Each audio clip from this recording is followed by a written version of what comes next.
لە هەرێمی کوردستان لە زۆربەی ماڵەکان چەکی لێیە، زۆر لەوانەشی چەچانەیە سەر بە هیچ هێزێکی ئەمنی یان پێشمەرگەنین. ئەمە شۆکارێک بووە بۆ زۆربوونی تاوانەکانی کوشتن، خۆکوشتن، ڕفاندن، هەڵکوتانە سەرخەڵکی و هەڕەشەکردن.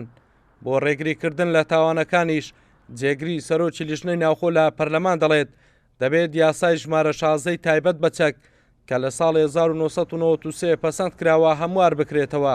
یاسایەکی تایبەتمەند هەیە بە قەدەغەکردنی چەک و ئانەیە ڕێکی خستۆتەوانە. ئێمە داوامان وایە کە لە ئایندە ئەم یاسایە بتوانین هەوڵ بدەین هەمواری بکەینەوە کولیژنەکەی خۆمان بۆ ئەوەی کە ینی سنووردار بکرێت چەک هەڵگرتن. ئەندامێکی لیژنەی ناوخۆ لە پەرلەمانی کوردستان دەڵێت شەڕی تیرۆرستانی داعش هۆکارێک بوو بۆ هەڵگرتنی چەکی بێمۆڵەت لەلایەن هاوڵاتیانەوە. دەشڵێت ئێستا وەزارەتی ناوخۆ سەرقاڵی تۆمارکردنی سەرجەمە و چەکانەیە بە شێوەیەکی ئەلکترۆنی کە لەلایەن خەڵکن. هەندی من ئاگەه لە هەی حکومەتێک هەیە سەرژمێریەکێک هێتکەتن کو بزانیتن کە جارێ چەک چەند هەیە کوردستانê hemî bêne nivîsandin bêne tomarkirin navê xwedanê çekî bête nivîsîn û piştî hingê jî wekî me ageh lê heye ku dê ête elektronîkkirin.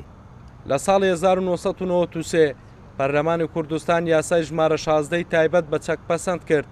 باجێرەی یاساکەش ئەو کەسانەی داوای مۆڵەتی هەڵگرتنی چەک دەکەن دەبێت ڕەزامەندی 4 فەرمانگە وەربگرێ: تەندروستی پۆلیس، ئاسایش و پەنجەمۆر، کەسەکە کێشەی تەندروستی جەستەیی و دەرونی نەبێ، پێشتر هیچ تاوانێکی نەکردبێ، دۆسیەی لە ئاسایش نەبێت و پەنجەمۆریشی پێنەکرابێت لەسەر هیچ کەتن و تاوانێک، هەروەها نابێت تەمەنی لە 18 ساڵ کەمتر بێ.